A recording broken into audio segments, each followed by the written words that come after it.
আল্লাহ তাআলা বলেন কুল্লু নাফসিন যায়িকাতুল মাউত, প্রত্যেকটি মানুষ মৃত্যুর স্বাদ গ্রহণ করবে। মৃত্যু থেকে বাঁচতে পারবে না কেউ। মৃত্যু আমার হবে, আপনার হবে। আদম থেকে শুরু করে আজ পর্যন্ত যত মানুষ পৃথিবীতে এসেছে প্রত্যেকটি মানুষের মৃত্যু হয়েছে। মৃত্যু থেকে আমি বাঁচতে পারবো না, আপনি বাঁচতে পারবেন না। ওয়া ইন্নামা তুওয়াফাউনা উজুরাকুম ইয়াউমাল কিয়ামাহ, এবং নিশ্চয়ই যেই দিন আল্লাহ পাক আমাকে আপনাকে পরজগতে উঠাবেন, উত্থান দিবসে আল্লাহ পাক আমাদেরকে আপনাদেরকে পূর্ণ প্রতিদান দেবেন। কারো প্রতি আল্লাহ জুলুম করবে না। আল্লাহ বলেন ফামান যুহজিহা আনিন নার ওয়া উদখিলাল জান্নাহ, যে ব্যক্তিকে আল্লাহ জাহান্নাম থেকে মুক্তি দিয়েছে এবং জান্নাতে আল্লাহ প্রবেশ করিয়েছে, ওই ব্যক্তি হচ্ছে সবচেয়ে সফলতার মানুষ। সফলতা আমরা দেখি টাকার মাঝে সফলতা, বাড়ির মাঝে সফলতা, গাড়ির মাঝে সফলতা, সম্পদের মাঝে সফলতা, কিন্তু আল্লাহর কোরআন বলছে উল্টো। আল্লাহর কোরআন বলছে ফামান যুহজিহা আনিন নার, যে ব্যক্তি জাহান্নাম থেকে নিষ্কৃতি পেল ওই ব্যক্তি সফল হয়ে গেল। প্রত্যেকটি মানুষ মৃত্যু হবে। মৃত্যুর স্বাদ প্রত্যেককে গ্রহণ করতে হবে। এই মৃত্যু আমাকে আজ হোক কাল হোক মৃত্যু আমাকে ধরবে। মৃত্যু থেকে বাঁচার কোনো সুযোগ নাই। আপনি দেখবেন কোটি টাকার মালিক, লক্ষ লক্ষ কোটি টাকা ব্যাংকে পড়ে আছে, অনেক ইন্ডাস্ট্রির মালিক, কলকারখানার মালিক, ওই ব্যক্তিও মৃত্যুর সাথে লড়াই করার জন্য হাসপাতালে চলে গেছে। আর আমাদের এলাকার মানুষ বলে মৃত্যুর সাথে পাঞ্জা লড়ছে। মৃত্যুর সাথে পাঞ্জা লড়া যায় না।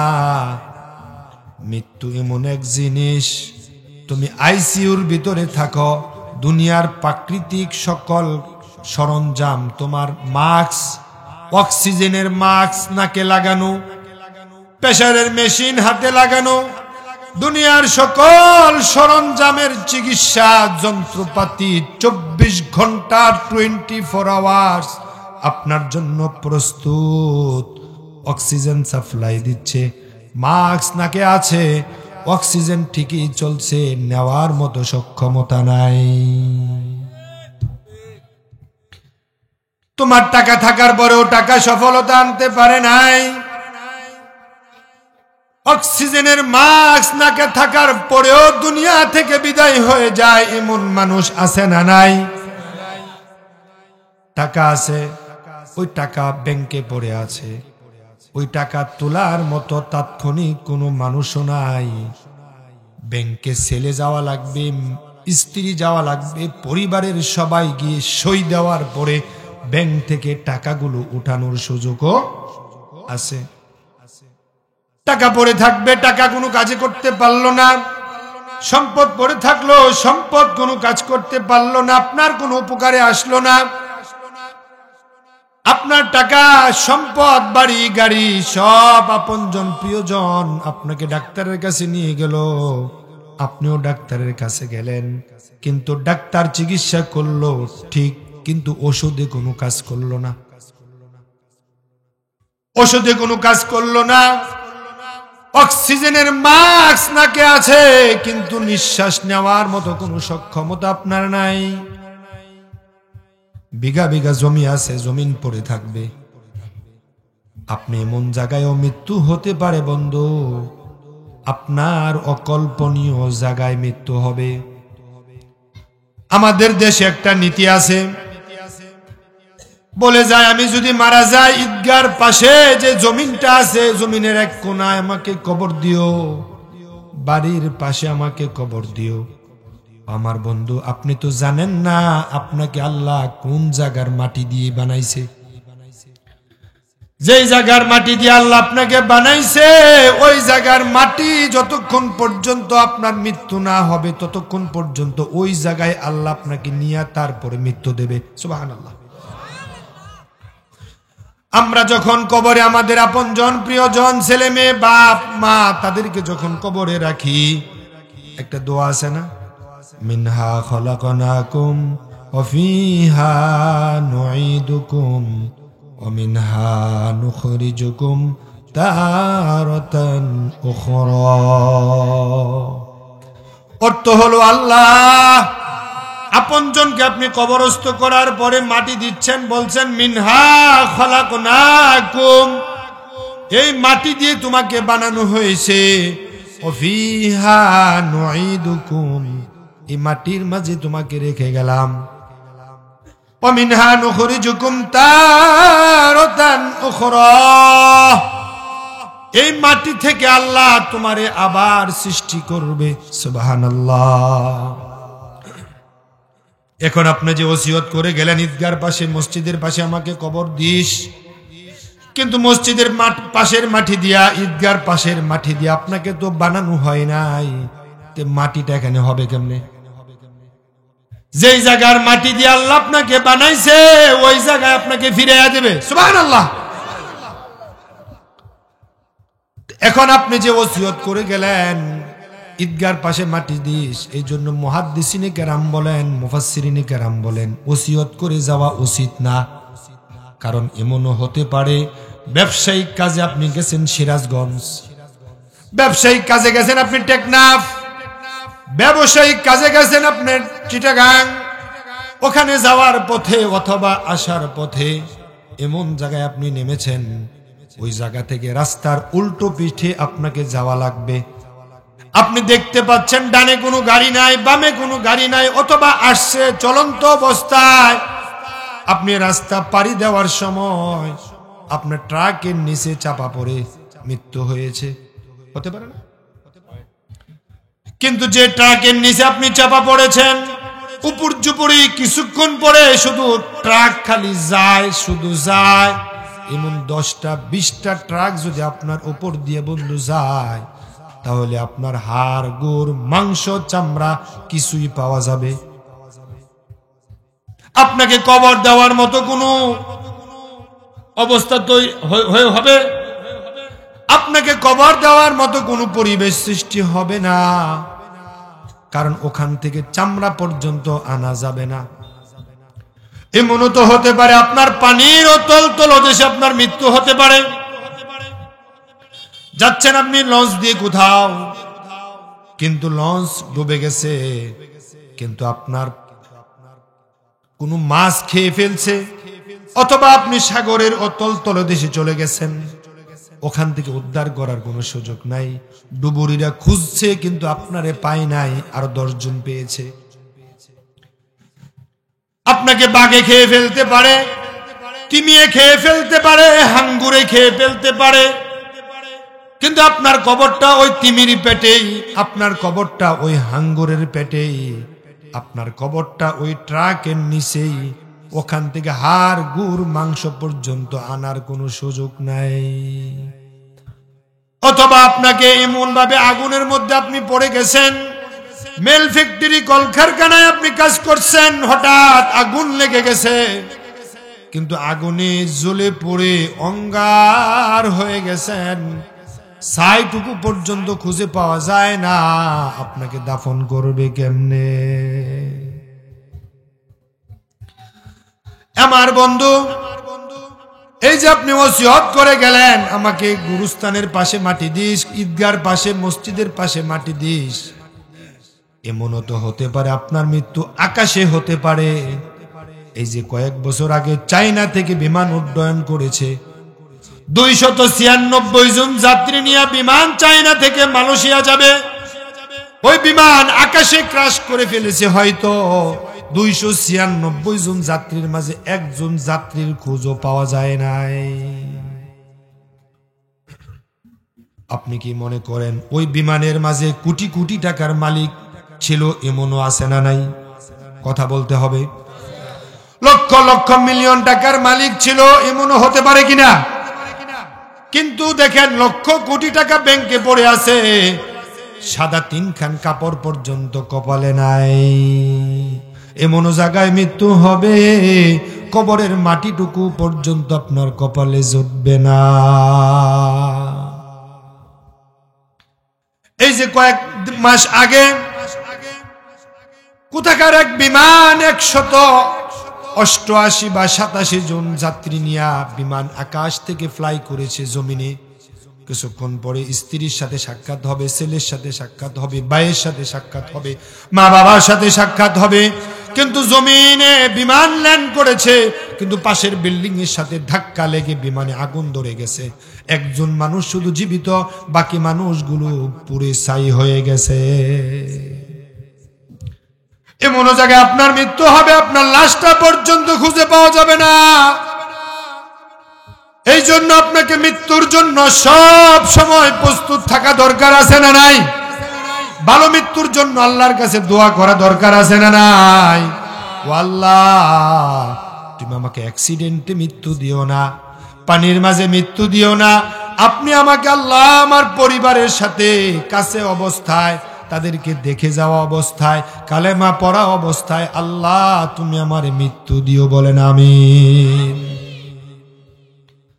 মৃত্যু সবারই হবে। আল্লাহ তাআলা বলেন ইন্নাকা মাইয়িতুন ওয়া ইন্নাহুম মাইয়িতুন। আল্লাহ পাক নবীকে বলেন, হে নবী আমার, আপনি বলে দিন আমারও মৃত্যু হয়েছে, তোমাদেরও মৃত্যু হবে। আইনামা তাকুনু ইউদরিকুমুল মাউত ওয়ালাউ কুনতুম ফি বুরুজিম মুশাইয়াদা। মৃত্যু থেকে পলায়ন করতে পারবে না, মৃত্যু তোমাকে ধরবেই। তুমি যদি দুর্গের ভিতরে দুর্গ বানায়া অক্সিজেনের মাস্ক নিয়া তারপরে তুমি যদি দুর্গের ভিতরে তুমি থাকো, ওই দুর্গের ভিতরেও আজরাইল পৌঁছানোর ক্ষমতা আল্লাহর আছে না নাই? মৃত্যু থেকে বাঁচতে পারবেন না। দুনিয়ার চিকিৎসা ব্যর্থ হবে, অক্সিজেনের মাস্ক ব্যর্থ হবে, ডাক্তারের চিকিৎসা ব্যর্থ হবে, মা বাবার দোয়া রোনাজারি আহাজারি ব্যর্থ হবে। মৃত্যু আপনাকেই হতেই হবে। প্রত্যেকটি মানুষের মৃত্যু হবে। এই মৃত্যুর জন্য প্রস্তুত থাকা দরকার। এই যে আপনারা এখানে বসছেন, পাশে হয়তো কবর গোরস্থান। আপনাদের মা বাপ দাদা দাদি, এখানে সাদা দাড়িওয়ালা যারা আছেন, আপনাদের মা বাপ এখনো পৃথিবীতে বেঁচে আছে, দুনিয়ায় বেঁচে আছে, বলেন তো? আপনার দাদা বেঁচে আছে, আপনার দাদার বাবা বেঁচে আছে, আপনার দাদার দাদার বাবা বেঁচে নাই, কেউ তো পৃথিবীতে নাই। এই পৃথিবী ছেড়ে তো চলে যেতে হবে। লক্ষ কোটি টাকার মালিক ছিলেন কন্ট্রাক্টর জহিরুল ইসলাম। ওই কিশোরগঞ্জের কন্ট্রাক্টর জহিরুল ইসলাম, টাকার অভাব ছিল না, বাড়ি গাড়ির অভাব ছিল না, বাংলাদেশের সেরা ধনীদের একজন। ওই ব্যক্তিও পর্যন্ত 3 খান কাপড় নিয়ে দুনিয়া থেকে বিদায়। মৃত্যুর জন্য প্রস্তুত থাকুন। আমাদের সাবেক রাষ্ট্রপতি জিল্লুর রহমান, ওনার বউ ছিলেন আইবি রহমান, আমার বন্ধু। ওই আইবি রহমান মারা গিয়েছেন গ্রেনেড হামলায়। কিছুদিন পরে জিল্লুর রহমান মারা গেছেন। আমরা তো মনে করি 3.5 হাত কবর আমার কপালে জুটবে। আপনি আশা হয়ে বসে আছেন ছেলে মাটি দেবে।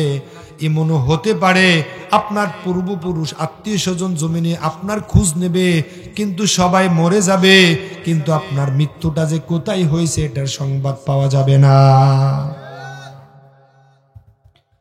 3.5 হাত মাটিও আপনার কপালে নাও জুটতে পারে।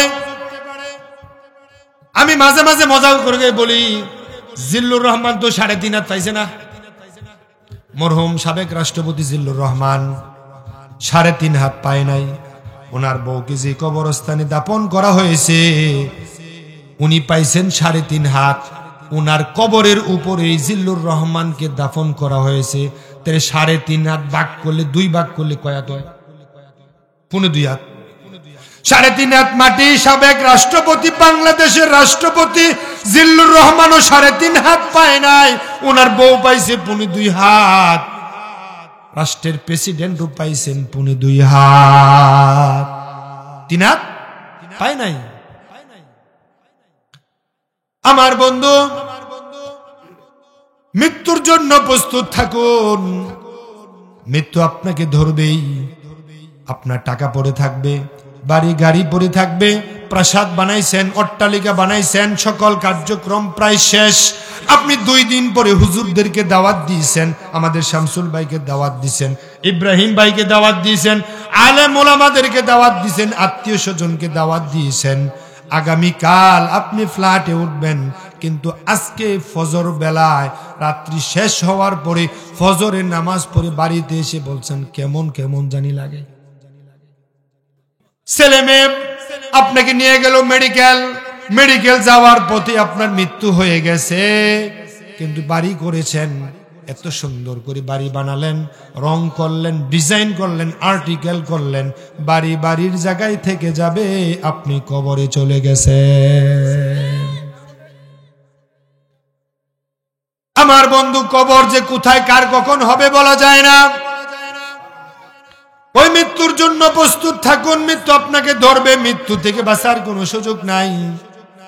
এই জন্য আল্লাহ তাআলা বলছেন, আল্লাযী খালাকাল মাউতা ওয়াল হায়াতা লিয়াবলুয়াকুম আইয়ুকুম আহসানু আমালা।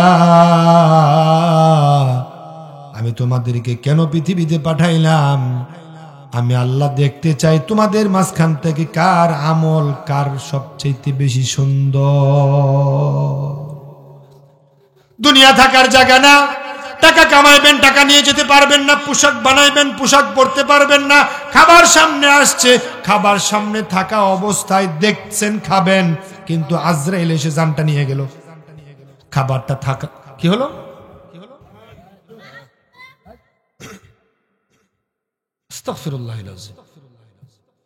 তোমাদের আমি আজকে আসার পথে দেখে আসছি, তোমাদের মতো এমন তাকাব্বরি বাহাদুরি ওলা একটা ট্রেনের নিচে পড়ছে, বুঝছো না? ট্রেনের নিচে পড়ছে, দেখা যায় না, চিনা যায় না।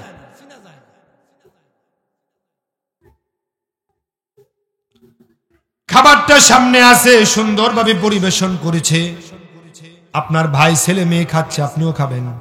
কত সুন্দর তরকারি পাকাইছে, আপনিও আনন্দে গদগদ হয়ে আছেন, পেটটা পরে খাবেন, কিন্তু খাবার সামনে থাকবে, আপনি নাই। আমার বন্ধু, আপনার ওয়াইফ 3 লুকমা খেয়েছে, খাবার এই পর্যন্ত শেষ, কারণ মৃত মানুষ রেখে কি খাওয়া যায়? আপনার ছেলে হাত ধুয়েছে, খাবে, কিন্তু বাবার এই অবস্থা দেখে ছেলের কপালে খাবারটুকু পর্যন্ত নাই। আপনার সৃষ্টির সময়, এখন বলেন মৃত্যু আগে না জীবন আগে? কথা বলেন। আল্লাহ তাআলা কোরআনে বলেন, আল্লাযী খালাকাল মাউতা ওয়াল হায়াতা লিয়াবলুয়াকুম আইয়ুকুম আহসানু আমালা। আল্লাযী খালাকাল মাউত, আল্লাহ বলেন আমি সর্বপ্রথম মউত সৃষ্টি করলাম। সুবহানাল্লাহ। আমরা তো দেখি আগে জীবন তারপরে মরণ। দুনিয়ায় না আসলে আমরা এখন মরমু কেমনে, ঠিক না? এটা আমরা আপাত দৃষ্টিতে দেখি, কিন্তু পৃথিবীতে আপনি আসেনি নাই, আল্লাহ মৃত্যু ফাইসালা করে রেখেছে। আল্লাযী খালাকাল মাউত, আল্লাহ বলেন আমি আগে মউত সৃষ্টি করছি, তারপরে আমি মৃত্যু সৃষ্টি করলাম। এবার কিভাবে মৃত্যু আগে সৃষ্টি করলো? আপনি যখন মায়ের বাবার পৃষ্ঠদেশ থেকে নির্গত হয়ে মায়ের ডিম্বাণু থেকে আপনি ডিম্বাণু হয়ে পড়লেন, ডিম্বাশ হয়ে পড়লেন, বাবার এক ফোঁটা নাপাক পানি মায়ের ডিম্বাণুতে গিয়ে স্থান পেল। প্রথম 40 দিন ছিল বীর্য, পরে 40 দিন ছিল কি? রক্ত। পরে 40 দিন কি হলো? মাংসপিণ্ড। 3 40 120 দিন যাওয়ার পরে সুন্দর একটা স্ট্রাকচারাল মানুষ আল্লাহ অবয়ব বানালেন। তারপর আল্লাহ বলেন, ও আমার ফেরেশতারা, ওই গজারিয়া গ্রামে যা, অমুকের স্ত্রী আমার অমুক বান্দি সন্তান কনসেপ্ট করেছে। আমি প্রথম 40 দিন পানি রাখলাম, পরে 40 দিন রক্তপিণ্ড রাখলাম, তারপরে মাংস দিয়া ভিতরে হাড্ডি দিয়ে আমি সুন্দর করে একটা মানুষ বানাইলাম। এখন তুমি তার দেহের ভিতরে যাও, তার মায়ের পেটের ভিতরে যাও, যাওয়ার পরে তার মায়ের পেটের ভিতরে ওই সুন্দর বাচ্চাটার ভিতরে গিয়ে একটা রুহু দিয়ে আসো। সুবহানাল্লাহ। ওই ফেরেশতা মায়ের পেটে যায়, বাচ্চার মাথার পাশে বসে আল্লাহর কাছে সর্বপ্রথম রিপোর্ট করে, ও আমার আল্লাহ, ফায়াকতুবু আজালাহু ওয়া রিজকাহু ওয়া আমালাহু ওয়া সাকিয়্যুন আম সাঈদ। ফায়াকতুবু আজালাহু, ও আল্লাহ, তার মৃত্যুটা আমি কবে লিখবো? সুবহানাল্লাহ। আল্লাহ রাসূল বলেন ফায়াকতুবু আজালাহু, ফেরেশতা তার মায়ের পেটের ভিতরে বাচ্চার মাথার পাশে গিয়ে বসে আল্লাহর কাছে রিপোর্ট করে, আল্লাহ, তার মৃত্যুটা আমি কবে লিখবো? ওয়া রিজকাহু, সে কতদিন কোথায় কোন মাঠে কোন ঘাটে রিজিক খাবে, তার রিজিকটা কতদিন হবে, কোন দিন উপোস থাকবে, কোন দিন খাইতে পারবে না, তার রিজিকটা আমি কতটুকু রাখবো, আল্লাহ তুমি বলে দাও। এখন আপনি দেখেন মায়ের পেটে ফেরেশতা ঢুকে তারপরে আল্লাহর কাছে বলে, আল্লাহ, তার মৃত্যুটা আমি আল্লাহ কবে লিখবো, কোন ঘাটে লিখবো, কোন মাঠে লিখবো। মৃত্যু আপনি দুনিয়ার আসার আগেই মৃত্যু ফাইনাল, ঠিক না ঠিক? এখন আপনি সুন্দর স্ট্রাকচারাল মানুষ তৈরি হলো, ওই মানুষটা পৃথিবীতে আসলো, মায়ের মাসিকটা বন্ধ করে দিয়া আপনার নাবির সাথে আপনার নাবির সাথে মান নাবির তার লাগাইয়া দিল। মা যা খায়, আপনি সকল খাবারগুলো আপনার পেটের শক্তিগুলো ডাইভার্ট হয়ে আপনার দেহে চলে যায়। মা যদি সুস্থ থাকে, সন্তান সুস্থ থাকে, মা অসুস্থ হলে সন্তান অসুস্থ হয়। দেখবেন ডাক্তারের কাছে যাওয়ার পরে ডাক্তার আপনার স্ত্রীকে দেখেন আয়রন ট্যাবলেট দেয়, ক্যালসিয়াম দেয়, কিছু ভিটামিন দেয়, গ্যাস্ট্রিকের ওষুধ দেয়, দেওয়ার পরে বলছে বিশ্রামে থাকবেন, রেস্টে থাকবেন, বাড়ি কোনো কাজকর্ম করবেন না। তখন স্বামীরে ডাক দেয়া কয়, এই কচি ম্যাডাম, এই যে ওষুধগুলো দিলাম, এই ওষুধগুলো খাওয়াবেন, আর বেশি করে দুধ খাওয়াবেন, শাক খাওয়াবেন, ডিম খাওয়াবেন, ভালো ভালো মাছ খাওয়াবেন। মা যদি ভালো থাকে, সন্তান ভালো থাকবে, ঠিক না ঠিক না? মা যদি অসুস্থ থাকে, সন্তান অসুস্থ হবে। ডাক্তার সুন্দর করে বলে দেয়, আপনি বাড়িতে এনে ক্যালসিয়াম, ভিটামিন, আয়রন, দুধ সব খাওয়াচ্ছেন, কারণ সন্তানের মায়া। মা যদি ভালো খায়, সন্তানও ভালো খাবে, সন্তান হৃষ্টপুষ্ট হবে, সুস্থ হবে, নাদুস নুদুস হবে। ওই সন্তান পৃথিবীতে আসলো, 10 মাস 10 দিন আপনার খাবার মায়ের পেটে আল্লাহ সাপ্লাই দিল, সাপ্লাই দিয়া মুখে দেয় নাই, নাপাক জিনিসটা আল্লাহ মুখে লাগাই নাই, আপনার নাভির সাথে মান নাভির সাথে তার লাগাইয়া তারপরে খাবারগুলো সাপ্লাই দিয়েছে, যাতে করে এই মুখ দিয়া জমিনে এসে আল্লাহর জিকির করতে পারো। এই মুখ দিয়ে যেন মিথ্যা কথা বলতে না পারো, এই মুখ দিয়ে যেন সুদ না খাও, ঘুষ না খাও, এই মুখ দিয়া আদালত চত্বরে খাড়াইয়া ভালো ভালো আলেমদের বিরুদ্ধে তোমরা মিথ্যা সাক্ষীটা পর্যন্ত দিয়েছিলা। কোরআনের মুফাসসিরদের বিরুদ্ধে, ইনোসেন্ট নিষ্কলুষ মানুষদের বিরুদ্ধে তোমরা এই মুখ দিয়া কথা বলছিলা। আজকাল আমরাও দেখি নতুন আরেক ফেসিবাদের জন্ম হওয়ার সম্ভাবনা মনে হয় আছে। আলেমদের বিরুদ্ধে, ইসলামী দলের বিরুদ্ধে নতুন করে বিষোদ্গার শুরু হয়েছে। তাদের অন্তর কলিজা জ্বলে যাচ্ছে। তাদের মধ্য থেকে আরেকজন কয়, ওই যে অমুকখানে ঘটনা করছে, কুয়েট যে ঘটনা করছে, এটা নামাজি ছাত্রের উপরে দোষটা দিয়ে দাও। কইছে না? নতুন করে প্রচার শুরু করে দিছে। নিজেদের দোষ অন্যের গাড়ে চাপা এমন জালেম আগেও ছিল, এখনো আছে না নাই? পথের কাঁটা দূর করার চিন্তা ভাবনা শুরু হয়ে গেছে। আমার রাসূল সাল্লাল্লাহু আলাইহি ওয়াসাল্লাম বলেন, ইহশারুন নাস ইয়াউমাল কিয়ামাতি, হাসরের দিন, কিয়ামতের কঠিন ময়দানে মানুষগুলো 3 ভাগে ভাগ হবে। হাসরের মাঠে মানুষ যখন কবর থেকে উঠবে, একদল মানুষ কবর থেকে উঠার সাথে সাথে দেখবে জান্নাতের গাড়ি খাড়ায়া রইছে। আর একদল মানুষ দেখবেন হেঁটে হেঁটে কবর থেকে উঠে আর হাসরের মাঠের দিকে যাবে। আরেক দল মানুষ কবর থেকে ওঠার সাথে সাথেই তাদের মাথা চলে যাবে নিচে, পা চলে যাবে উপরে। নাউজুবিল্লাহ। কাইফা ইয়ামশুনা আলা ওয়াজুহিহিম। আল্লাহ নবীকে প্রশ্ন করা হলো, ইয়া রাসূলুল্লাহ, মানুষগুলো মুখের উপরে কেমনে হাঁটবে? আল্লাহ নবী বললেন, ও আমার সাহাবারা, যে আল্লাহ পায়ের উপরে হাঁটান, ওই আল্লাহ মুখের উপরে হাঁটানোর ক্ষমতা আছে। এখন মুখের উপরে কেন হাঁটবে? যে মানুষগুলো মুখ দিয়া মিছা কথা কইছে, যে মুখ দিয়া নিজের দোষ অন্যের উপরে চাপায়া দিছে, নিজে আকাম করে অন্যের উপরে দোষ চাপায়, এমন মানুষ আছে না নাই? মিথ্যা কয়, মিথ্যা কথা বলে, এই মুখ দিয়া হারাম খায়, এই মুখ দিয়া সুদ খায়, এই মুখ দিয়া ঘুষ খায়, এই মুখ দিয়া কত বাজে কথা বলে, এই মুখ দিয়া ফাসিকের প্রশংসা পর্যন্ত করে, মাথায় টুপি দিয়া আছে না নাই? আমার রাসূল বলেন, ইদা মুদিহাল ফাসিক গাদিবার রব্বু তাআলা ওয়াহতাজ্জালাহুল আরশ।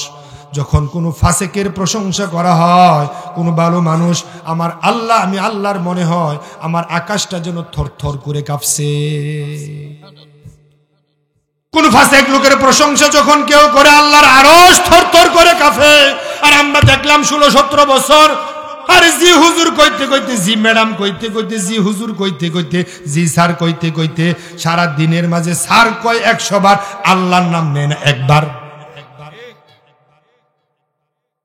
স্যার কইতে কইতে মুখ দিয়ে ফেনা ছুড়ে ফেলছে।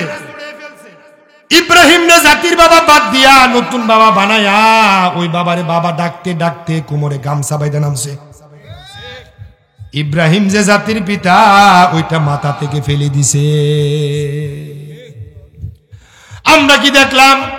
ওই তেল মারা মানুষ, ইনোসেন্ট পবিত্র মানুষগুলোর জন্য গত 2 দিন আগে অথবা গত 5 দিন আমার দেশ পত্রিকার রিপোর্ট, ওই নিষ্কলুষ আলেমদের বিরুদ্ধে, ইসলামী আন্দোলনের সিপাহ সালাদের বিরুদ্ধে যারা মামলা দিয়েছিল, তাদেরকে ওই জালেম সরকার, ওই ডাইনি 3 কাটার প্লট পর্যন্ত দিয়েছিল। 3 কাটার প্লট পাওয়ার জন্য, নিজের বাহবা পাওয়ার জন্য, নিজের তাকাব্বুরি বাহাদুরি পাওয়ার জন্য, হেরাম দেখানোর জন্য নিষ্কলুষ আলেমদের নামে প্রথম মামলা দিয়া তাদেরকে কারাগারে পাঠাইছ। তাদের মৃত্যু হয়েছে, আমরা আশাবাদী তারা চলে গেছে আল্লাহর জান্নাতে। ঠিক তবে ঠিক। আর তুমি জাহান্নামী হয়ে চলে গেছো জাহান্নামের টিকিট নিয়া। ওই তেল মারার মানুষ আমরা না, এই জন্য তো তেলের দাম আজকে 200 টাকা লিটার। ঠিক না বে ঠিক? সাধারণ মানুষের ভিতরে, নাগালের ভিতরে না বাইরে? ওই তেল মারার মানুষ, ওই আলেম, ওই পীর, কিছু বুজুর্গ আজকে জমিনেও আছে না নাই? আর কিছু মানুষ তারা ভাগ্যে গেছে গা, তারা পলাইছে। আমার বন্ধু, হাসরের মাঠে আল্লাহ তাআলা আপনাকে মুখের উপরে হাঁটাবে। এই জন্য দুনিয়ায় আপনি মুখ দিয়ে হারাম খাবেন না, মিথ্যা কথা বলবেন না, ওজনে কম দিবেন না, খাদ্যে ভেজাল দিবেন না, মিথ্যা সাক্ষী দিবেন না। মায়ের মাসিকটা বন্ধ করে, এখানে এই আওয়াজটা হচ্ছে তোর কথার সাথে, এখানে একটা লোক খারাইলে কি হয়? কোন একটা লোক দাঁড়ান, ছেলে ফেলেগুলো তো দুষ্টমি করবে। দুষ্টমি কি আমরা করবো নাকি? ওদের কামই তো দুষ্টমি করে, কিন্তু কন্ট্রোল করতে হবে। ঠিক না বে ঠিক? আলোচনা ছেড়ে দেব? ভাল লাগে না? মাত্র আইসি তো অনেকক্ষণ আগে। কি বলছিলাম? ওয়াজ কি শুনছেন? দাদা নাতি নেজি গায়, কিরে দাদা ওয়াজ কেমন হয়েছে? হেব্বি। কেউ কি কইছে খবর নাই। দাদা তো মাহফিল থেকে গিয়া কইছে, নাতি রেজি গেছে, আর আমরা তো মাহফিলে থেকে জি গেলাম ভিডিও ভিতরে। আরে মেম্বার আছেন নি? আসসালামু আলাইকুম। মাশাআল্লাহ, আলহামদুলিল্লাহ। তাই না? মাশাআল্লাহ, আলহামদুলিল্লাহ। দেখছেন মেম্বাররা পর্যন্ত আজকে আমাদের সাথে আছে, বলেন আলহামদুলিল্লাহ। আল্লাহ কবুল করুক, বলে আমিন। এমন মেম্বারই তো দরকার নাকি, যারা সত্যের পথে আলেমদের সাথে থাকবে। আল্লাহ কবুল করুক, বলে আমিন। আল্লাহ মায়ের মাসিক অসুখ বন্ধ করে, কি মাইক দিছে খালি নিচে নামে, আপনার নাভির সাথে তার লাগাইয়া দিছে যাতে করে আপনার খাবারটা সাপ্লাই হয়। জমিনে আসছেন, হাঁটি হাঁটি পা পা করে বড় হয়েছেন, এখন কিছু কথা বলতে পারেন, কিছু টাকার মালিক হয়েছেন। এখন আপনার গরম দেখে কেডা? এই গরম আর থাকবে না। গরমের পরে আবার ঠান্ডা হওয়ার সম্ভাবনা আছে না নাই? বেশি বাহাদুরি দেখাইলে ওই জালেম যেভাবে পলাইছে, নতুন করে যদি জালেম কেউ হতে চায় তাদেরও এই দেশ থেকে মাটি আর জায়গা হবে না, পলানো লাগবে। আমার বন্ধু, মৃত্যু আপনাকে ধরবে। মৃত্যু থেকে বাঁচার সুযোগ আপনার নাই, আপনার দাদারও তো ছিল না, আপনার হবে কোত্থেকে? এই জন্য মৃত্যুর জন্য সব সময় প্রস্তুত থাকা দরকার আছে না নাই? রাত্রে যখন ঘুমাবেন ওযু করে দোয়া পড়ে তারপরে ঘুমাবেন। সব সময় ওযু থাকা অবস্থায় ওযু রাখার চেষ্টা করবেন। পবিত্র অবস্থায় জমিন থেকে যাওয়ার চেষ্টা করবেন। এই যে কবরে আপনার আত্মীয় স্বজনকে রেখে আসলেন, আপনার আত্মীয় স্বজন কবরে রেখে আসার পরে তারা যখন কবরে যাবে, কবরে রেখে আসছেন, আল্লাহ রাসূল সাল্লাল্লাহু আলাইহি ওয়াসাল্লাম বলেন, আমরা তো জানি কবরে প্রশ্ন হবে তিনটা, ঠিক না? মার রব্বুকা ওমান নাবিয়ুকা ওমা দীনুকা, তিনটা প্রশ্ন। কিন্তু হাদিসে পাওয়া যায় মুমিনের জন্য প্রশ্ন হবে 5টা, কাফেরের জন্য হবে 4টা।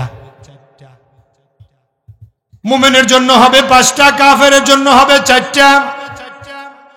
আপনি আপনার বাবা দাদা ভাইকে যখন কবরস্থ করে আসবেন, তখন যিনি কবরে রেখে আসলেন, জমিনে হাত ছিল, পা ছিল, মুখ ছিল, মাথা ছিল, ঠ্যাং ছিল, এগুলো নিয়েই তো গেল। কাপড়ের ভিতরে বন্দি ওই ব্যক্তিকে ফেরেশতা এসে শুয়া থেকে বসাবে। শুয়া থেকে যখন বসানো হবে, তখন ওই ব্যক্তি শুয়া থেকে বসা উঠেই তিনি দেখবেন, শুনবেন নিজের কান দিয়া।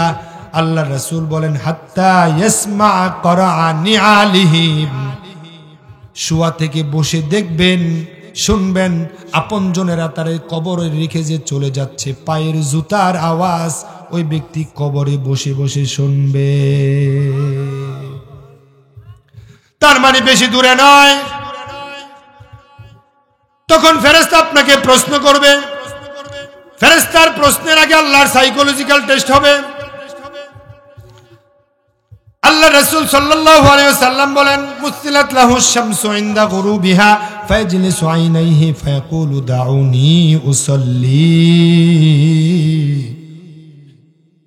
আল্লাহ তাআলা সূর্যটাকে ডুবন্ত অবস্থায় আপনাকে আপনার সামনে হাজির করবে। দিনের 12টা দেন, আর রাতের 3টা বাজে দেন, আর সকাল 8টা বাজে দেন। কবরস্থ ব্যক্তির সামনে সূর্যটাকে আল্লাহ ডুবন্ত অবস্থায় হাজির করে আল্লাহ পাক আপনাকে একটা পরীক্ষার মাঝে ফেলে দেবে। দুনিয়ায় যেমন আজান হলে, আজান শুনলে একদল মানুষ মসজিদে যাওয়ার জন্য, ওযু করার জন্য ব্যস্ত হয়ে পড়ে, আছে না নাই? তারা মসজিদে যেতে চায়, তাদের অন্তরটা মসজিদের সাথে ঝুলে থাকে। ওই মানুষগুলোকে আল্লাহ ওই কঠিন মুসিবতের দিনে আরশে আজিমের নিচে ছায়া দেবে। জি, শেষ করে দেব। আমার বন্ধু, জি কথা বললেন, ওই ব্যক্তিকে প্রশ্ন করার পরে কি বলছিলাম, সূর্যকে ডুবন্ত অবস্থায় যখন হাজির করবে, সূর্যটাকে হাজির করা অবস্থায় যখন আপনাকে উপস্থিত করা হবে, অথবা আপনি ঘুম থেকে উঠেই দেখবেন সূর্য আপনার চোখের সামনে দেখা যায়। যদি আপনি নামাজি হন, তাহলে আপনি বলবেন, দাউনি উসাল্লি। ও ফেরেশতা, আপনি আগে সর, আমি ঘুমের তো উঠলাম, সূর্য যদি ডুবে যাচ্ছে, আমি তো আসরে নামাজ পড়ি নাই। সুবহানাল্লাহ। তখন ফেরেশতা বলবে, আল্লাহর বান্দা, এখানে নামাজের কোনো পরিবেশ নাই, নামাজ পড়া লাগবে না, আল্লাহর প্রথম পরীক্ষায় তুমি ফাঁস। ফেরেশতা প্রথম প্রশ্ন করবে মার রব্বুকা, আপনি বলবেন রব্বি আল্লাহ। ও মা দীনুকা ও মান নাবিয়ুকা, প্রশ্ন চলে গেল 4টি। পঞ্চম নাম্বার প্রশ্ন করবে ফেরেশতা, ও আল্লাহর বান্দা ও মায়ুদরিক, এত সুন্দর সুন্দর উত্তরগুলো তুমি কিভাবে পাইলা? যতগুলো প্রশ্ন করলাম প্রত্যেকটা প্রশ্নের তুমি সুন্দর করে দিয়ে দিলা। তখন ওই বান্দা বলবে করাতু কিতাব আল্লাহ ওয়া আমানতু বি, আমি আল্লাহর কিতাব পড়ছি, কোরআন পড়ছি, হাদিস পড়ছি, ওই কিতাব এবং হাদিসগুলো থেকে উত্তরগুলো আমি পেয়ে গেছি। সাথে সাথে ফেরেশতাকে আল্লাহ বলবে, ও আমার ফেরেশতারা, সুন্দর করে যেহেতু উত্তর দিয়েছে, তার গায়ে দুনিয়া থেকে নিয়ে আসছে 36 টাকা 40 টাকা দামের কাপড়, এটা বেমানান জান্নাতের কাপড় তার গায়ে পরায়া দাও। ওয়ালবিসু মিনাল জান্নাহ ওয়াফতাহু লাহু বাবান ইলাল জান্নাহ, জান্নাতের পোশাক তার গায়ে পরায়া দাও, তার কবরটা বড়ই বেমানান। জান্নাতের নিচে আছে মাটি, তার নিচে জান্নাতের বিছানা বিছায়া দাও, তার কবরটা বড়ই অন্ধকার, জান্নাতের সাথে তার কবরটা তুমি খুলে দাও। একটা ঘুম দেবে, ফেরেশতা বলবে আল্লাহর বান্দা নামকা নাউমাতিল আরুস, তুমি ঘুমাও, বাসর ঘরে দুলা যেমন করে ঘুমায় তুমি সুন্দর করে ঘুমাও, এক ঘুমে কিয়ামত হয়ে যাবে। ইসরাফিল সিংহায় প্রথম ফুৎকার দেবে, প্রথম ফুৎকারের আওয়াজ শুনবে না। ইসরাফিল দ্বিতীয় ফুৎকার দেবে, দ্বিতীয় ফুৎকারের আওয়াজ শুনবে না। তৃতীয় ফুৎকার যখন হবে তখন ঘুম থেকে উঠে চোখ কষলাবে, আর তখন বলবে কে আমাকে ঘুম থেকে জাগালো, কে আমাকে ডাক দিল? তখন আল্লাহর ফেরেশতা বলবে মান বাআসানা মিন মারকাদিনা হাযা মা ওয়া'দার রহমানু ওয়া সাদাকাল মুরসালুন। ও আল্লাহর বান্দা, আল্লাহ তো তোমার সাথে ওয়াদা করেছিল আল্লাহ তোমাকে জান্নাত দেবে, ওই জান্নাত কি তোমার দরকার নাই? ওই জান্নাত পাওয়ার জন্য আল্লাহ কিয়ামত করে দিয়েছে। এখন তুমি যাও জান্নাতের মাঠে, যাও হাসরের মাঠে, যাও কবর থেকে উঠেই দেখবে জান্নাতের গাড়ি খাড়া রয়েছে। সুবহানাল্লাহ। একদল মানুষকে বিনা হিসাবে আল্লাহ জান্নাত দেবে, আরেক দল মানুষকে আল্লাহ ডান হাতে আমল নামা দিয়ে জান্নাত দেবে। আরেক দল মানুষকে বলবে কুল্লু মান নুহকি সাহলাকা, আগে হিসাব দাও, হিসাব আগে দাও। আমার রাসূল বলেন আল্লাহ যাকে বলবে হিসাব দাও, ওই লোকটা জাহান্নামী হতে বাধ্য। এখন আপনি দেখেন কবরে যদি প্রশ্নের উত্তরগুলো যদি দিতে থাকেন, কবরের প্রশ্নের উত্তরগুলো যদি দিতে চান, দুনিয়ায় মোমেন হওয়া লাগবে, মোমেন হইয়া দুনিয়া থেকে মৃত্যুবরণ করা লাগবে। আর কাফেরের জন্য প্রশ্ন হবে 4টি। তাকে প্রশ্ন করা হবে মার রব্বুকা ও মান নাবিয়ুকা ও মা দীনুকা, তার কবরেও সূর্যকে ডুবন্ত অবস্থায় হাজির করা হবে। ওই ব্যক্তি চোখ কষলাবে, ঘুম থেকে উঠে বলবে আমাকে ডাক দিলে কেন? ফেরেশতার সাথে গল্প করতে মন চাইবে। তার নামাজের খবর নাই, দুনিয়ায় তো নামাজ পড়তো না, দুনিয়ায় হারাম খাইতো, সুদ খাইতো, ইসলামী আন্দোলনের বিরোধিতা করত। কেউ যদি নারায়ে তাকবীর স্লোগান দিত তার কলিজায় আগুন লাগতো। এমন একদল তাগুত আছে না নাই? আলেমদের মাথায় টুপি দেখলে তার হিংসায় গা জ্বলে, আলেমদের বক্তব্য শুনলে তার কলিজায় আগুন লাগে, তার দেহে আগুন লাগে। এমন একদল ক্যান্সার আছে না নাই? তার জাহান্নামের কিট, নর্দমার কিট। তার কবরে যাওয়ার পরে উত্তর দিতে পারবে না। সূর্য ডুবন্ত অবস্থায় দেখে ফেরেশতার সাথে গল্প করবে, বলবে মার রব্বুকা লা আদরি ও মান নাবিয়ুকা লা আদরি ও মা দীনুকা, সে বলবে লা আদরি। আকাশ থেকে ফেরেশতা বলবে আন কাজ্জাবা, ও ফেরেশতা সে মিথ্যুক। নাউজুবিল্লাহ। সে জানে না কেমনে? সে তো সব জানে।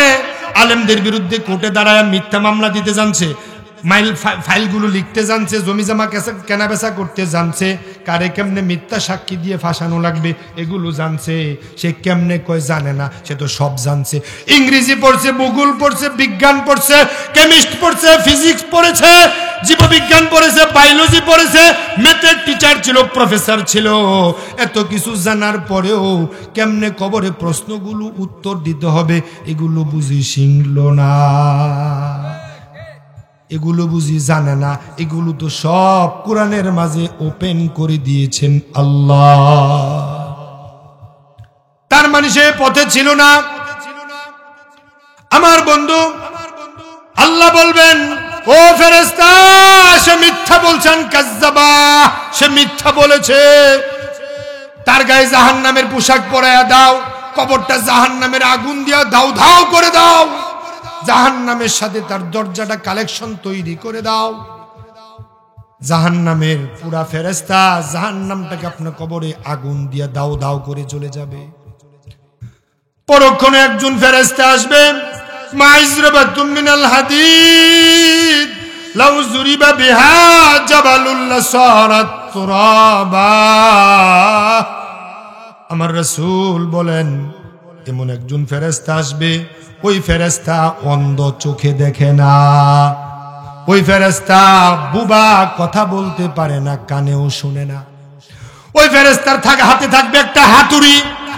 আল্লাহ নবী বলেন, ওই হাতুড়ির ওজন হবে এত বেশি, যদি কোনো ওই হাতুড়ি দিয়া কোনো পাহাড়ের মাঝে আঘাত করা হতো, তুমি দেখতে তোমার চোখের সামনে ওই পাহাড়টা ধুলাবালি হয়ে উড়ে চলে যেত। এই হাদিসের ব্যাখ্যা আবু সাঈদ খুদরি রাদিয়াল্লাহু তাআলা আনহু বলেন, দুনিয়ার দানব মানব মিলেও ওই হাতুড়ি আলগানোর মতো সক্ষমতা কারো নাই। ওই ফেরেশতা কবরে ঢুকেই আপনাকে ওই হাতুড়ি দিয়া, ওই হামার দিয়া পিটুনি শুরু করে দেবে। আপনি চিৎকার দিয়ে কানবেন, ওই বেটা তো কানে শুনে না। আপনি হাউমাউ করে চিৎকার দেবেন, ওই ফেরেশতা তো চোখে দেখে না। সাথে সাথে জাহান্নামের মাঝে ওই ফেরেশতা আপনাকে পিটাইতে থাকবে, চোখে দেখে না, কানে শুনে না, আপনার চিৎকার শুনবে না, আহাজারি রুনাজারি কিচ্ছু শুনবে না। মুহূর্তের মাঝে আপনার কবরের ভিতরে ৯৯টা সাপ তাৎক্ষণিক ঢুকে যাবে। আমার রাসূল বলেন, ওই সাপগুলোকে বলা হয় তিন্নিন। আমার নবী বলেন, লাউ আন্না তিন্নিনাম মিনহা নাফাকা ফিল আরদি মা আমবাতাত খাদারা ৪০ খরিফা। ওই ৯৯টা সাপ উপর জুপুরি সুবুল মারতে থাকবে। রাসূল বলেন, এত বড় অজগর সাপ আপনার দেহ থেকে মাংস ছিঁড়ে ছিঁড়ে খাবে আর সুবুল মারবে। একবার সুবুল মারলে ওই সুবুলের বিষ থাকবে ৪০ বছর। এর মাঝে বিচ্ছু কামড়াতে থাকবে। জাহান্নামের হাতুড়ের বাড়ি, জাহান্নামের আগুন দাউ দাউ করে জ্বলছে, নিষ্কৃতি নাই। আল্লাহর কাছে ফরিয়াদ করবে, বলবেন, আল্লাহ একটু পানি দাও। তাৎক্ষণিক দেখবেন জাহান্নামের আকাশে সুন্দর করে একটি মেঘ হয়েছে, আকাশ থেকে পানি পড়বে, পেয়ালার মাঝে নেবেন। ওই পেয়ালা এত গরম পানি, ওই পানিটাকে আল্লাহ ৩০০০ বছর জ্বালানো হয়েছে। ১০০০ বছর জ্বালানোর পরে ওই আগুনের কালার হয়ে গেছে লাল। ওই আগুনটাকে আবার ১০০০ বছর জ্বালানো হলো। ১০০০ বছর জ্বালানোর পরে ওই আগুনটার কালার হয়ে গেছে সাদা। ১০০০ বছর জ্বালানো হলো। ১০০০ বছর জ্বালানোর পরে ওই আগুনটার কালার হয়ে গেছে নিকশ কালো। ওই আগুন দিয়া ওই জাহান্নামের আকাশে পানি গরম করে আকাশে দেওয়া হবে। আপনি পিপাসিত, এক হলো হাতুড়ির বাড়ি, সাপ বিচ্ছুর কামড়, জাহান্নামের আগুন ধাউ ধাউ করে জ্বলছে। আপনি বলবেন, আল্লাহ আমারে পানি দাও। আকাশ থেকে পানি পড়বে। আমরা তো দেখে ফেলেছিলাম ওই জুলাই আগস্টের আন্দোলনের সময় ইসলামওয়ালাদেরকে দমন করার জন্য, স্বাধীনতার শক্তির পক্ষের মানুষদেরকে দমন করার জন্য আকাশ থেকে হেলিকপ্টার দিয়ে পানি দিছিল। তোমরা হাসরের মাঠে দেখবে পানি চাইবে আল্লাহর কাছে, আল্লাহ ওই জাহান্নামের আকাশ থেকে তোমাদেরকে আবার পানি দেবে। তো দুনিয়ার শাস্তি পরকালের সাথে মিলে। আমরা শুধু সেটাই দেখলাম না, হেলিকপ্টার থেকে গুলি পর্যন্ত করেছে, নিষ্পাপ বাচ্চা পর্যন্ত জানালার পাশে থেকে দেখেছে, ওই নিষ্পাপ বাচ্চাটা পর্যন্ত দুনিয়া থেকে বিদায় হয়ে গেছে। জাহান্নামের পানি আপনার হাতে আসবে, পেয়ালা যখন হাতে নেবেন, ঠোঁটের কাছাকাছি নেওয়ার সাথে সাথে এই যে ঠোঁট দেখতে পাচ্ছেন, এই ঠোঁটটা পানির উত্তাপের কারণে লেপটাইতে লেপটাইতে লেপটাইতে লেপটাইতে মাথার চুল তালু পর্যন্ত চলে আসবে। নাউজুবিল্লাহ। নিচের ঠোঁটটা লেপটাইতে লেপটাইতে লেপটাইতে নাভি পর্যন্ত চলে যাবে। তারপরেও পিপাসিত পানি আপনি খাওয়াই লাগবে। এই পানি ছাড়া তো কোনো উপায় নাই, আর কোনো পানি নাই। আমার বন্ধু, সামনে আসছে রমজান, সারাদিন রোজা রাখার পরে আজানের দিকে তাকান, টাইমের দিকে তাকান, আজানটা হওয়ার সাথে সাথে পানি খেতে মন চায়। এমনও মানুষ আমি দেখেছি এক জগ পানি এক জায়গায় বসে খেয়ে ফেলেছে। 2 গ্লাস 3 গ্লাস 5 গ্লাস পানি পর্যন্ত খেয়ে ফেলে। এত পিপাসিত অবস্থা। মাত্র 10 ঘন্টা 12 ঘন্টা 15 ঘন্টা রোজা রাখার পরে যদি তোমার এত পিপাসা লাগে, আর জাহান্নামের আগুনে জ্বলার পরে সাপে কামড়া, বিচ্ছুয়ে কামড়া, পোকামাকড়ে কামড়া, তখন তোমার কেমন পিপাসা লাগবে? ওই পিপাসার পানি যখন সামনে নেবে খেতে পারবে না। আল্লাহ বলেন আমি তোমাকে খাবারও পর্যন্ত দেব, ওই খাবারটা গলা মাঝে পর্যন্ত গিয়ে আটকে থাকবে, এদিকেও যাবে না ওই দিকেও যাবে না।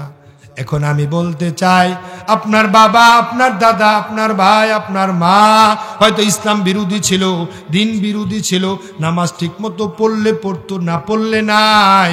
ওই মা বাবার কবরে কেমন অবস্থা হবে? এখন মা বাবা বাদ দেন, আপনি জমিনের মাঝে এখনো দম্ভ করে চলেন, হারাম খান, সুদ খান। আপনার শক্তি আছে, যারে মনে চায় মেরে ফেলবো। আপনার শক্তি আছে, আপনার ক্ষমতা আছে, যারে মনে চায় তার জমিনটা এখান থেকে কেড়ে নিয়ে আসবো, তার বাড়িঘর ভেঙে দেব। তোমার ক্ষমতা থাকবে কতদিন? মরে দেখো, মরে দেখো, তোমার টাকা পয়সা বাড়ি গাড়ি সব পড়ে থাকবে। তোমার গায়ে যে হাতে যে গড়ি ছিল, গড়িটা পর্যন্ত খুলে ফেলবে। তোমার গায়ে কোট ছিল, কোটটা খুলে ফেলবে। জামাটা খুলে ফেলবে, তোমার লুঙ্গিটা খুলে ফেলবে। তোমাকে ন্যাংটা বানায়া একটা চাদর দিয়ে ঢেকে দেবে। ও মা, তোমার কানের ফুল, নাকের ফুল, গলার চেন, হাতের বালা, আপনার কাপড় চোপড় খুলতে খুলতে একেবারে ন্যাংটা বানায়া রেখে দেবে। বাল তুসিরুনাল হায়াতাদ দুনিয়া, দুনিয়াকে প্রাধান্য দিয়ে আখেরাত বরবাদ বানাইও না। দুনিয়াকে প্রাধান্য দিয়ে আখেরাত বরবাদ বানিও না। দুনিয়া বুক করার জিনিস, মজা করার জিনিস না। দুনিয়া বুক করার জিনিস, মজা করার জিনিস না, দুনিয়ায় থাকার জিনিস না, চলে যাওয়ার জিনিস। এই চলে যাওয়ার জন্য প্রস্তুত থাকা দরকার আছে না নাই? 5 মিনিট আমি আলোচনা শেষ করে দিচ্ছি। রমজান উপলক্ষে বলি, আমার বন্ধু, এই যে আমার আপনার একটা অন্তঃকরণ আছে না নাই? এ রমজান সামনে আসছে, এ রমজানের ফজিলত নেওয়ার জন্য 2টা টিপস দেব। রমজানের এত বড় বিশাল সওগাত, রহমত, বরকত, নাজাত নেওয়ার জন্য 2-3টা টিপস দিয়ে আমি আলোচনা শেষ করব। এখন আপনি দেখেন, আপনারা অনেকেই কৃষক, অনেকেই কৃষক না, কিন্তু এলাকার মানুষ হিসাবে অনেকেই কৃষক। অনেকের গাই গরু আছে বাড়ির, ওই গাই গরুর দুধ নিয়ে মনোহরদি বাজারে বিক্রি করেন, এমন কৃষকও আছে না নাই? আশেপাশের বাড়িতে রোজ পর্যন্ত দেয়, আছে না? ওই দুধওয়ালা যখন ওলান থেকে দুধ দোহন করে, ওই পাত্রের মাঝে কি ময়লা নিয়ে, তারপরে পানি নিয়ে, তারপরে কি দুধ দোহন করে? উত্তর দিতে পারলেন না? এই পাত্রটাকে পরিপূর্ণভাবে ধুয়ে পরিষ্কার করে তারপরে পাত্রের মাঝে দুধ দোহন করে। আপনি ওই বেড়া পাত্র, ভালো পাত্রের দুধ নিয়ে বাজারে গেল, এখন আপনি যে পাত্র নিয়ে দুধ নিয়ে বাড়ি আনবেন, ওই পাত্রের মাঝে কি ময়লা থাকা অবস্থায় দুধ নিবেন? এখন আপনি দেখেন, যিনি দুধ দোহন করবে তার পাত্র ভালো থাকা লাগবে, যিনি দুধ আনবেন তার পাত্রটাও ভালো থাকা লাগবে। পৃথিবীর মাঝে সবচেয়ে বিখ্যাত প্রবাদ, ইংরেজি প্রবাদ, milk is an ideal food, দুধ হলো একটা আদর্শ খাবার। আপনি ভাত খান, পেট ভরবে, পানি না খাইলে পিপাসা থেকে যাবে। আপনার পিপাসা লাগছে, পানি খান, পিপাসা মিটে যাবে, কিন্তু ক্ষুধা নিবারণ হবে না। কিন্তু দুধের মাঝে আল্লাহ এমন শক্তি দিয়েছেন, দুধ যদি আপনি খান ক্ষুধাও মিটবে, পিপাসাও মিটে যাবে। এত বড় একটা জিনিস, এত ভালো মানুষ, একটা ভালো একটা জিনিস ভালো পাত্রের মাঝে রাখা দরকার আছে না নাই? যদি নাপাক থাকে, জীবাণু থাকে, দুধটা নষ্ট হয়ে যাবে, সারকা হয়ে যাবে, সানা হয়ে যাবে, এই দুধ আর খাওয়া যাবে না। এখন রমজানের রহমত, নাজাত, বরকত নেওয়ার জন্য, ওই রমজানের ফজিলত নেওয়ার জন্য এই অন্তরটা পরিষ্কার করা দরকার আছে না নাই? অন্তর যদি হিংসা থাকে, রোজা রাখবেন কোনো কাজ হবে না। অন্তরে শিরিক থাকলে, নেফাক থাকলে রোজা রাখবেন, তারাবির নামাজ পড়বেন, সেহরি খাবেন, ইফতার করবেন, কিচ্ছু কাজে আসবে না। এই অন্তর থেকে শিরিক দূর করতে হবে, অন্তর থেকে নেফাক দূর করতে হবে, অন্তর থেকে কুফর দূর করতে হবে, হিংসা দূর করতে হবে। এখন হিংসা দূর করতে গেলে কি করা উচিত? আগুন দিতে হবে। শিরিক দূর করার জন্য কি আগুন দিতে হবে? না না না, ওই হিংসা, শিরিক, কুফরি দূর করার জন্য আপনাকে এখনই তওবা করতে হবে। তওবা করে রমজানে প্রবেশ করেন, দেখবেন রমজানটা তাকওয়া দিয়ে ভরপুর হয়ে যাবে। আমার বন্ধু, আল্লাহ রাসূল তওবা তো করবেন আপনি, তওবার মানসিকতা কত ভালো জিনিস শুনুন। 99 জন মানুষ খুন করেছে, ওই 99 জন মানুষ খুন করার পরে একজন আলেমের সংবাদ নিল। ওই আলেম বলছে, না তোমার কোনো তওবার কোনো সুযোগ নাই, তারেও মাইরে লাইছে। 100 জন মানুষ মেরে ফেললো। 100 জন মানুষ মারার পরে তার মনের মাঝে ভাব উদয় সৃষ্টি হলো, এভাবে তো জীবনটা চলতে দেওয়া যায় না। সে আরেকজন আলেমের সন্ধান নিল। ওই আলেম বলছে, লা তাকনাতু মির রাহমাতিল্লাহ, আল্লাহর রহমত থেকে তুমি নিরাশ হয়ো না। ওই আলেম বলছে, তুমি যাও, সৎসঙ্গে স্বর্গবাস, অসৎসঙ্গে সর্বনাশ। তুমি এখনো তওবা করলে, তুমি যদি খারাপ জায়গায় যাও তাহলে তো হবে না। তওবা করাই দিলাম, আবার খারাপের সাথে সংমিশ্রণ হলো, তা তোমার তওবা তো ঠিক থাকলো না। তুমি ভালো মানুষের সঙ্গী হও, কিছুদিন পরে আসো, আসার পরে তোমাকে তওবা করাইয়া দিব। কিন্তু ওই আলেমের কথা অনুযায়ী চলে গেছে, পরক্ষণে কিছু দূর যাওয়ার পরে তার মৃত্যু হয়ে গেছে। জান্নাতের ফেরেশতা আসলো, জাহান্নামের ফেরেশতা আসলো, আসার পরে তাকে নিয়ে যাওয়ার জন্য বলছে। জান্নাতের ফেরেশতা কয়, না না না, আমরা তারে নিয়ে যাবো। সত্যবাদীদের সাথে সঙ্গী হওয়ার জন্য সামনে আগাইছে, সামনে চেষ্টা করছে, তারে নিয়ে যাবো। জাহান্নামের ফেরেশতা কয়, না না, সে জাহান্নামের যাত্রী, জাহান্নামের লাকড়ি। আকাশ থেকে আল্লাহ ফেরেশতা দিয়ে বুঝাইছে, ও ফেরেশতা যাও যাও, তুমি গিয়ে ফাইসালা করে দাও। ওই ফেরেশতা গিয়ে বলছে, ঠিক আছে, তোমাদের ঝগড়া থামাও। এখন আমি মাপতে চাই কোন দিকের পাল্লাটা বেশি হয়। যদি সমান সমান হয়, অথবা জাহান্নামের দিকে যদি হয়, তোমরা নিয়ে যাও। বালোর দিকে রাস্তা মাত্র 1 হাত আগায়া আছে।